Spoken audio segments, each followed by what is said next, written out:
Welcome to Biz Help for You with host Candy Messer. Entrepreneurs like to focus on the big picture, like profitability, success, and a smooth running organization. But there always seems to be those little things like taxes, employee compensation, laws, regulations, and more. Now you can get the answers you need in one place. Join us today as we break it all down for you. Now, here's your host, Candy Messer. Hello and welcome to Biz Help for You with Candy Messer. Thank you for joining us today. I hope you found the information on the last episode, get known as the undeniable authority in your field, and steps you can take to build your visibility informative. If you are unable to join us and would like to listen to the show, links can be found on our YouTube and Facebook pages, as well as multiple favorite podcast platforms. If you'd like to receive notifications on when our podcasts have been uploaded, please like and subscribe. If there are topics you'd find beneficial or questions you have, please feel free to reach out to me at media@abandp.com. For a couple of remaining episodes, the format is a little bit different as I recorded 10 podcasts in one day. I'm combining 2 recordings together for 5 episodes from that day. Because the amount of time for each was less than usual, I didn't read their bios during the recording. So let me give you a little bit of information about my first guest now. Krystal Vernee is a serial womanpreneur, author, speaker, business coach, and brand strategist. An engineer by trade, Krystal knew that entrepreneurship was the ultimate goal early in her professional career. She's always been passionate about empowering women, creating a safe space for them to unapologetically be themselves, and providing the support they need to transform their passion into profits. Krystal encourages others to tap into her zone of genius through the Simply She podcast and her signature coaching program, the Brand Build Her Blueprint. She teaches coaches and consultants how to build their brand by creating a signature program that attracts their ideal clients. Now to my recording with Krystal. So Krystal, welcome to today's show. Thank you so much for having me, Candy. I appreciate it. Well, I'm excited to talk about this topic, but before I get into questions that I have for you, I would love for you to just tell me a little bit more about yourself and how did you even begin working with coaches? Yeah, so it's a little bit of a roundabout story. I'm a serial womanpreneur, so I didn't start off always in the online coaching space. I actually started with a pole dance studio.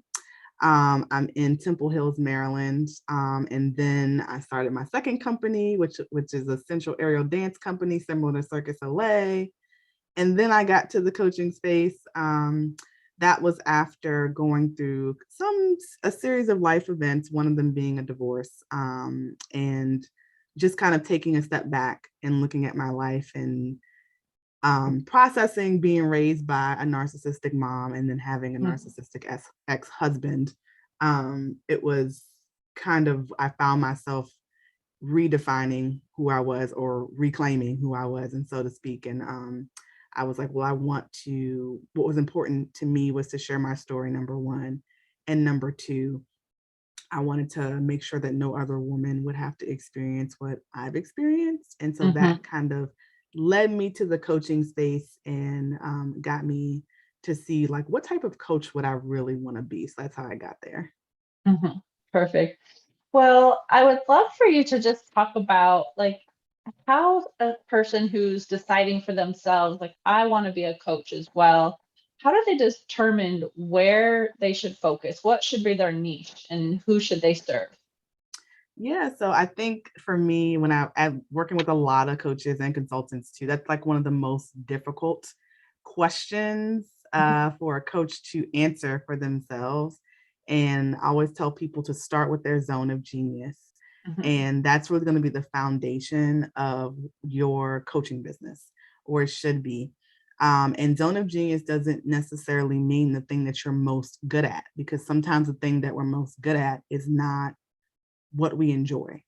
And so zone of genius means the thing that you're good at, you also love it, it lights you up, and it also can be monetized. That's zone of genius.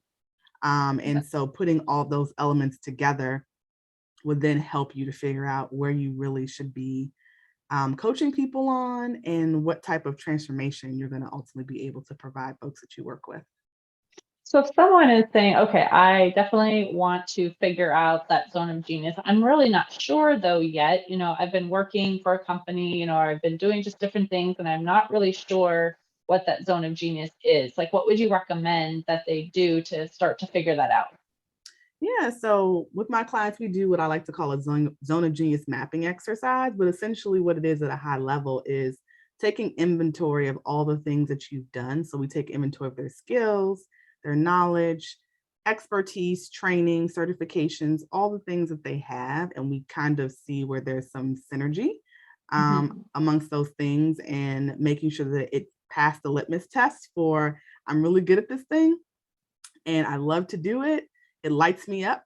And also that it can be monetized. And it's a process that we go through to figure out those things. But that's essentially what we do. Because some people we forget a lot of times, a lot of things that we've done in life or that we actually do know a lot about a subject. And we like love doing it, but we cast it to the side because we feel like maybe we can't make money off of it. So or maybe they're comparing themselves to others and they think maybe they're not going to be able to live up to that person. Yeah, the imposter syndrome, internet is can be a dangerous place when it comes to that and comparing yourself to others and trying to do what everybody else is doing. But that's really why I'm big on having coaches stick to their zone of genius, because it doesn't matter what the other person is doing. There's only one you. Right. And so that's why we work on developing your signature program, because it's just like a signature. There's only one. So mentioning that, okay, so signature program, how does someone determine what that program should be? What should they put together to market to the customer? Yeah, so this all goes back to the zone of genius and what you can actually guide people through, teach people, help them with. That's going to be really what is the meat and potatoes of your program and your coaching offer. So if I were to give an example, let's say let's go with maybe a health and wellness coach, maybe, and that person really is into natural remedies. So they would maybe take their experience that maybe they have with growing their own herbs or mixing things, or maybe they have like a nutrition background. They would take these things and figure out what are the outcomes that I want my clients to experience. Is it going to be weight loss? Is it, just to live a healthier lifestyle? Is it to learn to cook a certain way? And that's what they would use essentially. They would start with the outcomes actually, and then backwards plan their curriculum for their program. So if someone is now thinking, okay, great, I do know I want to start a business. I want to start working with others. I have a passion. I know, it lights me up, right? I believe I can monetize it. I'm ready to go. So what are some of the mistakes that coaches make when they're starting in this industry that you can educate them so they can avoid those? Yeah, so the first one, the number one I think, or primary one I see is trying to coach in multiple niches. I fell victim to this, which is why I know it to be one of the main ones. And that's basically, let's say you decide you're going to be a life coach. And so you're going health, you're going relationships, you're going finances. All of those are actually different niches. And you may actually not have true expertise in all of them. And so it really does come down to what's the one thing you want to be known for and you want to help people for. You got to think like that, because if you are the Jack or Jill of all trades, you'll be the master of none, and nobody will associate your name with anything, essentially. Right. So that's really one of the main mistakes that I see, is trying to coach in multiple niches where really you don't really have expertise. And I think the other is setting up like a session or therapy model. So like modeling your business after a therapist. And of course, if you're a licensed therapist, then obviously there's like some connection there. But if you're not, it's really hard to coach someone through a transformation in 1 or 2 sessions, or letting your clients decide like how long that's going to be. So, I tell people you need to decide what the length of your program is, and that's how you package your services versus letting a client. It's almost like saying I'm going to the gym for 1 day and now I'm in the best shape of my life. Right.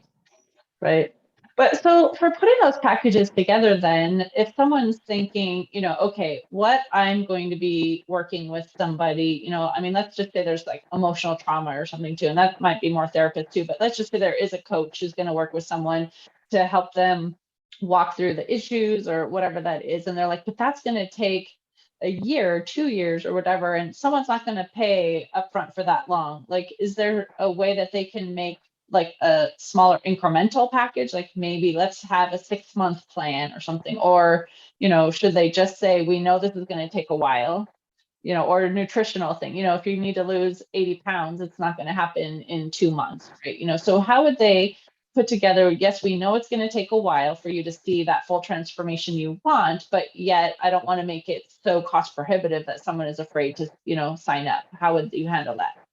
Yeah, so I think we have to that's where when I work with clients, we do market research to see actually what their ideal clients really want.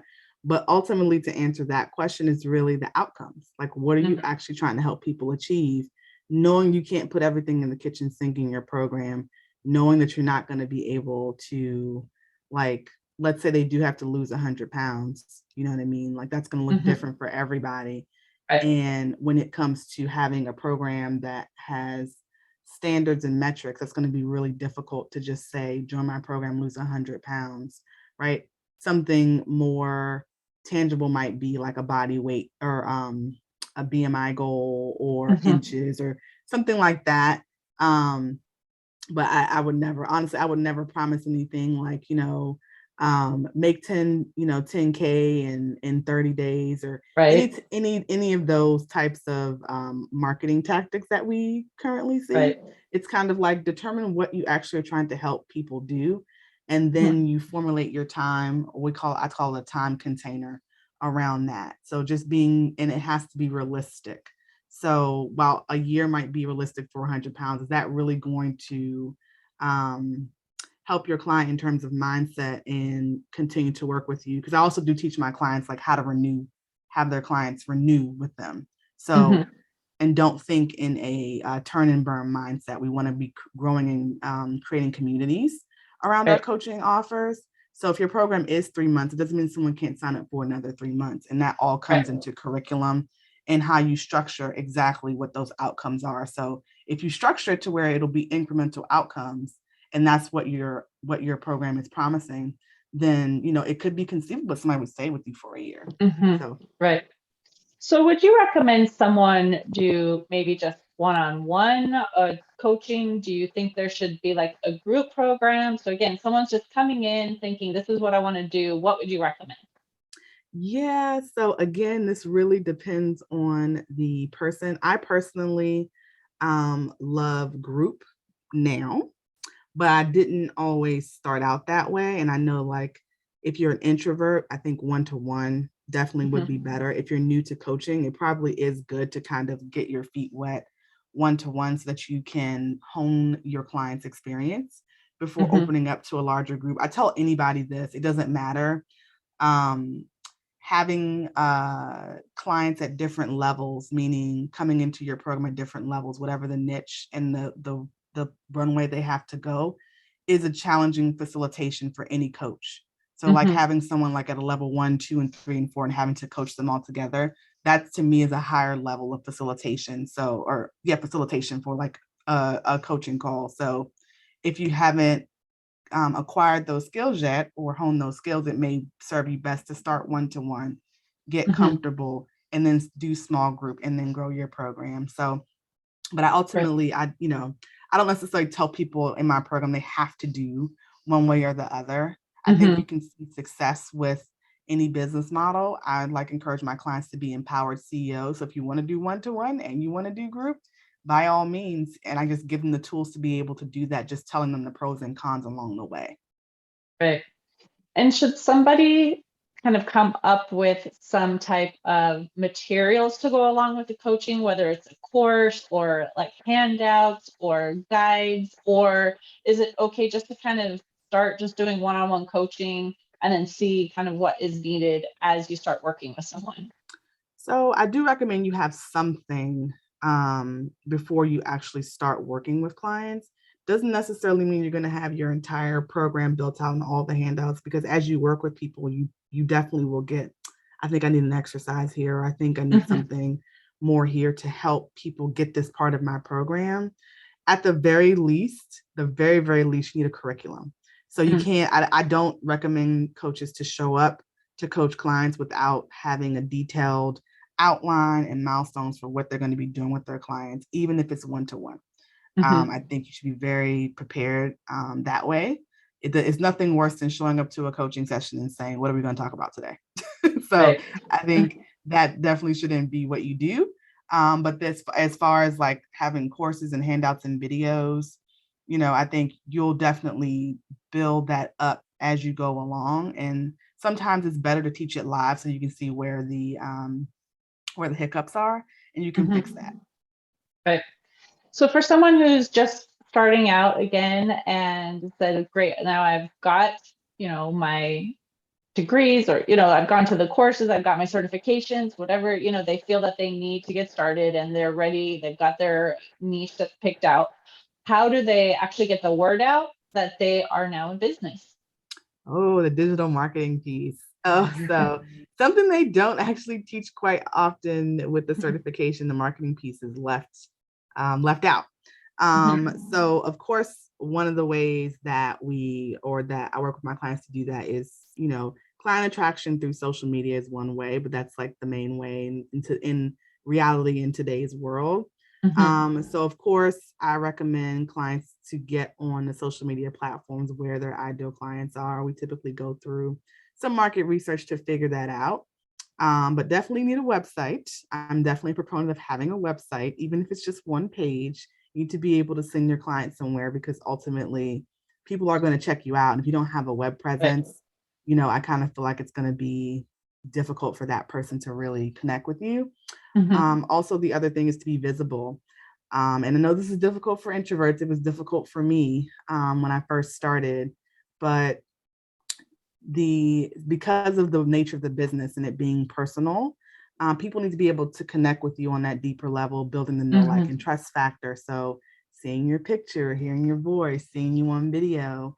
One of the ways I like to work with my introvert clients is having them, for social media in particular, post a picture and then layer audio behind it, similar to what a podcast might be, but just, a picture of them, a nice professional photo, so people can associate their voice with their photo. And then then they go to the recording a video phase, and they can go to the live phase. So we kind of step into it. But, ultimately people want to be able to talk to you live. Right. It's something about that connection. So that's definitely one of the things I recommend. I see people hide a lot behind their logos when they first start, and you got to get your face out there, because then you get on the block.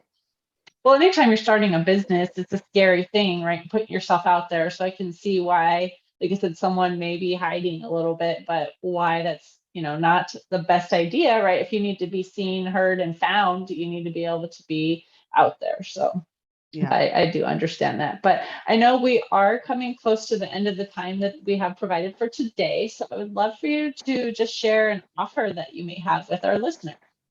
Absolutely. So I do have a signature program, Blueprint Training, and that's for coaches and consultants looking to be able to create their signature program. So that's that program that's going to be unique to you and what's going to be the backbone of your coaching or consulting business. It's really quick. You just go through the training, and it'll also give you some tips on how to market it to your ideal client. Okay, perfect. And how can our listeners find you and connect with you? Absolutely. My website is www.isimplyShe.com. That's SHE. You can also connect with me on Instagram at I_simply_she, Facebook at isimplyShe, Clubhouse at Krystal Vernee, and LinkedIn at Krystal Vernee. Perfect. And we can put all the connection information as well in the show notes that will have you provide everything to us as well. And if anyone has any questions or comments, I hope that they will reach out to you. But thank you so much for being a guest on my show today, Krystal. I really appreciate your taking the time. Thank you so much, Candy, for having me. It's such a pleasure, and it's been really fun. Now let's learn a little bit about my next guest. Mickey Walters is an international and domestic sales and marketing executive with over 30 years of experience who is passionate about paying it forward to help others with lessons in life and business. Now to my interview with Mickey. So Mickey, welcome to the show. Thank you. I'm glad to be here. I'm excited to have you here too. But before we get into questions that I have for you, I would first love to ask you to just tell us a little bit about yourself and how did you get into doing what you're doing?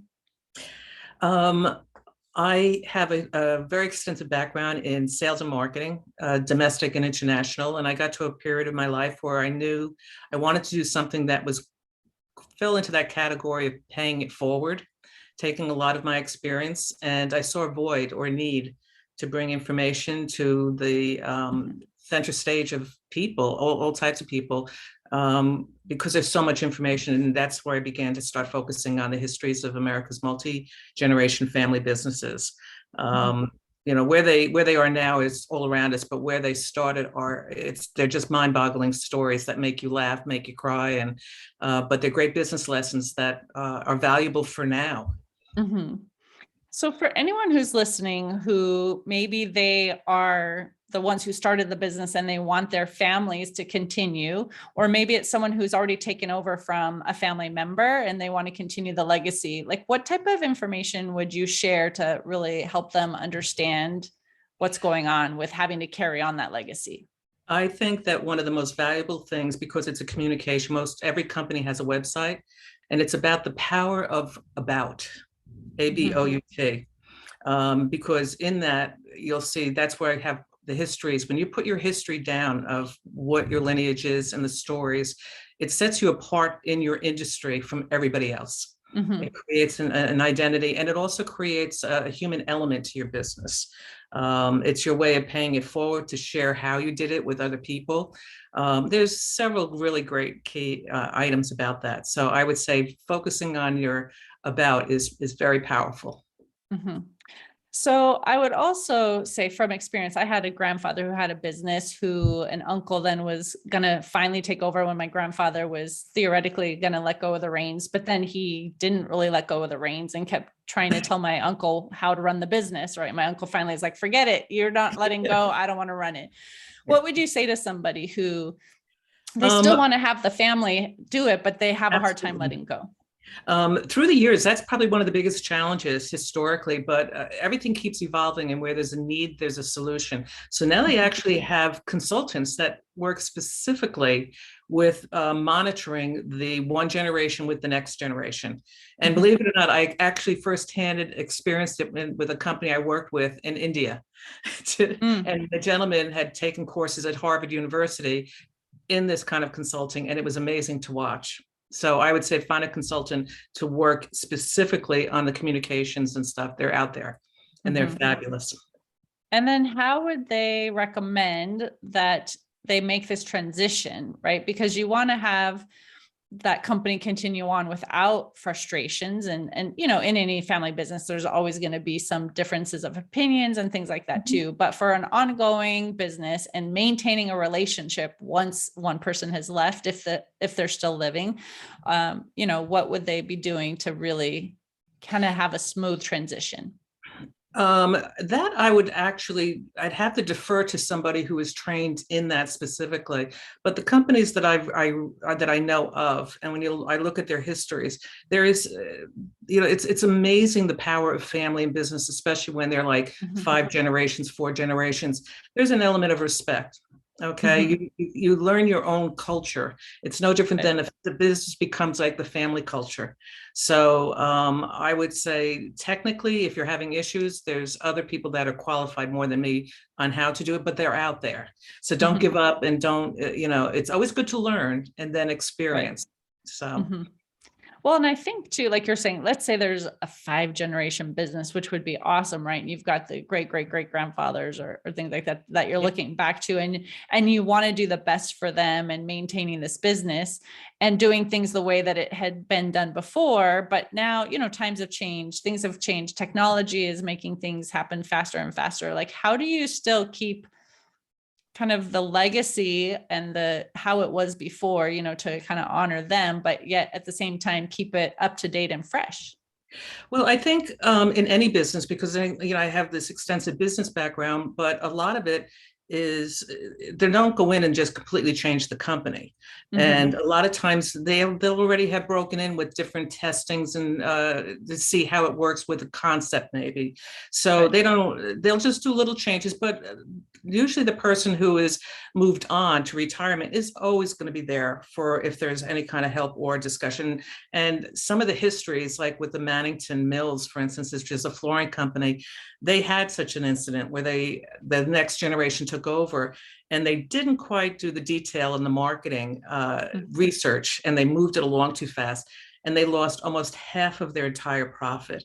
And when you look at the video that they did about their history and you watch this part of it, when they said, we better call in, so-and-so to let them know. And they sat them down and said, we just want to let you know. And in classic family form, the father just said, don't think I didn't know that. when as far as how to resolve it, he just said to them, fix it. And they did. And they fixed it. And it was just, so their stories are powerful like that. And it's not just, as far as, a lot of what I look for to younger people who just have a box, get your degree, go to business. There's so many great avenues of having a business or choices to be made that if you just open up those parameters, and that's what a lot of their histories that I share on my website, is that opens up their eyes, anybody's eyes. It could be somebody who's an entrepreneur, somebody who's employed but frustrated and not knowing. If you read their histories of how these companies started, they're no different than these people looking for work, sometimes just to put food on the table. And when you see where they are and how they moved along, it's like, wow, that's how they started. I could do this. It's really inspiring. And that's what I'm trying to get is inspiration for people who feel like I don't fit into that college box. Right. Well, a lot of people, when they're in the family business, they start as young kids doing whatever little thing they can do that's age appropriate, right? And then as you get older, you start doing different things in the business. And so you're growing up in the business.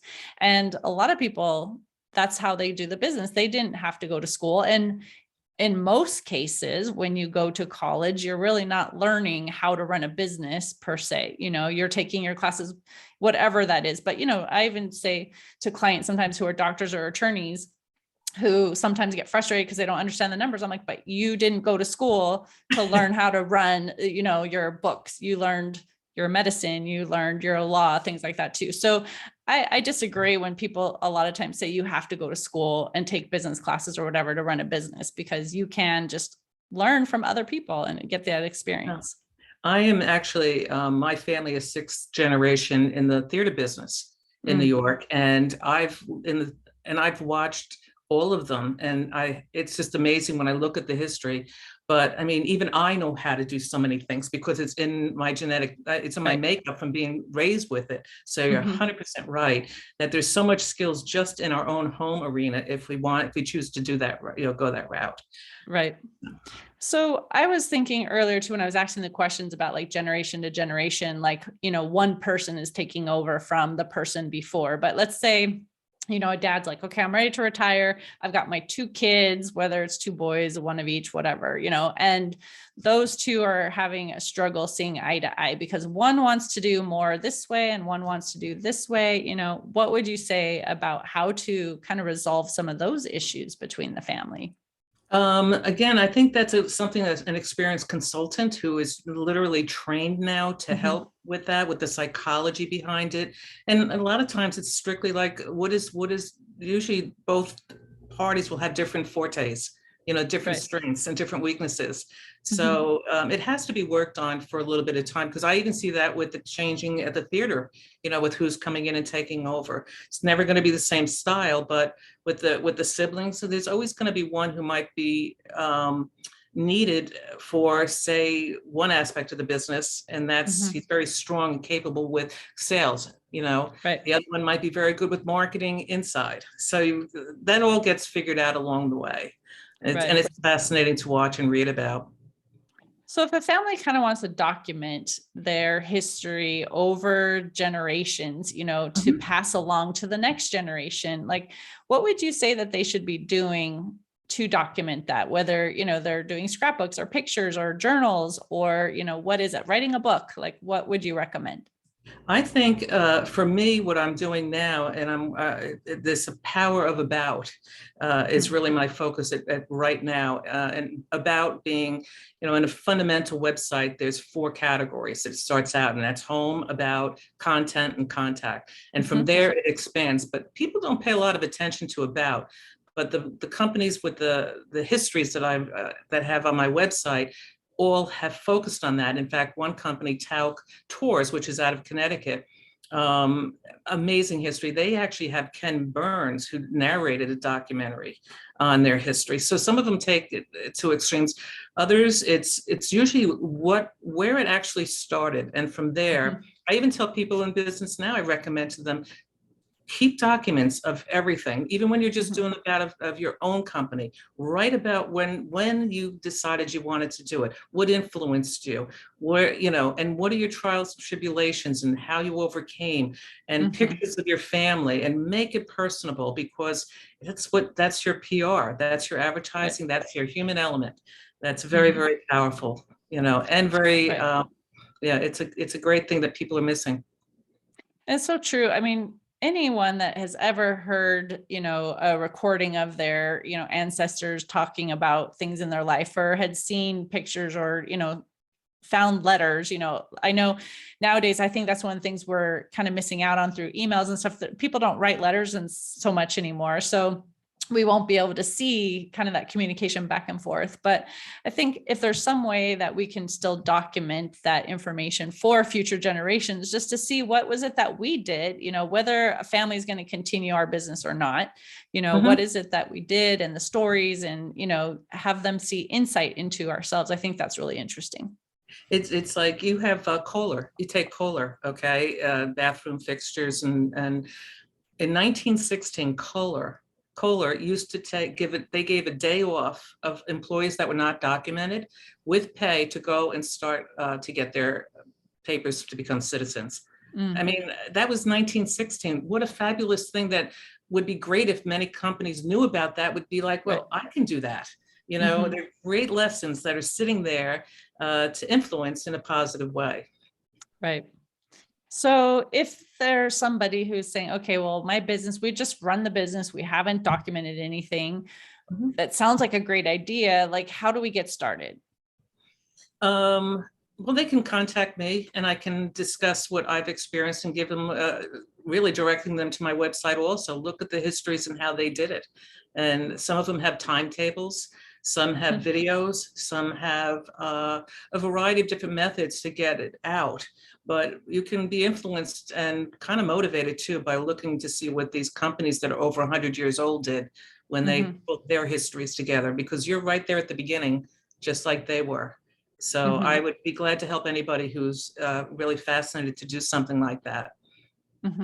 And is it better to have maybe like one person be the main one who's jotting down the ideas, or should multiple family members get involved? Like, what would you say about how to really document what they want to share about their business? I think there should be a decision as to who will have the final say, but I think it's great to have family involved with it. It's their history too. I think it's great. The more the merrier, but there needs to be some kind of structure as far as, because you can't write a book when you're doing just an about tab, and, but you can definitely get the pictures and have fun with it. It makes the business fun. It makes, the relationships with your siblings fun. So I think it's a great way to bring it in like that. And then you may have to back it off a little bit, but start with making it a family affair. Well, I know we're coming short on time based on the time we have today for this type of event. So I would love to find out if you have an offer that you would like to share with our listeners. Well, we do have a CD that actually a friend who was a composer and songwriter for many, many years. And John had given me a song called We'll Be There. And it's a patriotic song that he wrote. And he gave me all the rights. And what I do is, if for anybody who would love to have a copy of it, if you just send me your email information to generationsusa@gmail.com, I'll be more than happy to send you a copy of the patriotic song for free. Nice. And how can listeners find you so they can connect with you? Besides, I'm sure you just gave an email address, but like a website, social media. Sure. We're on social media, but we have two great websites. One of them is generationsmadeinamerica.com, and that's where you'll find all these fabulous histories of America's multi-generation family businesses, where they started and where they are. And then we have another website that's called America's Family Generations. And what it is a e-commerce store. We have 3 different categories. We're promoting the concept of God, family, and country. So with God, we have a collection of charms that are One Nation Under God collection. And there's a discussion about what that means. And then there's the family charm collection. And that is basically what I'm wearing now, so that you have your number, which is your generation number, and then your family name on the back. So it's the family, and then the patriotic charm also, which is red, white, and blue, and it discusses what patriotism is. So we're trying to drive some really patriotic messages here. Very nice. So thank you so much for being a guest on my show and sharing your insights. I really appreciate it. Thank you, Candy. This is wonderful. And I really love what you're doing too. You're offering so much great information for businesses. It was very impressive. Thank you. Oh, thank you. Thank you for tuning in today. I hope you found these topics interesting and that they answered some questions about creating a profitable coaching business and histories of America's multi-generation family businesses. If you have any additional questions or comments, be sure to reach out to Krystal or Mickey at any of the links they shared, or you can send us a message at media@abandp.com. And would you please share our show information with those you know? I'd really appreciate your support. I hope you can join us for next week's topics, tips to launch and promote your podcast, and how to maintain physical flexibility behind a desk. And remember, you can connect with us on Twitter, Facebook, and LinkedIn, and my website is abandp.com. You can also find the podcast posted on multiple favorite podcast platforms, including iTunes, TuneIn, Google, Stitcher, iHeartRadio, and Spotify. Until next time, have a great week.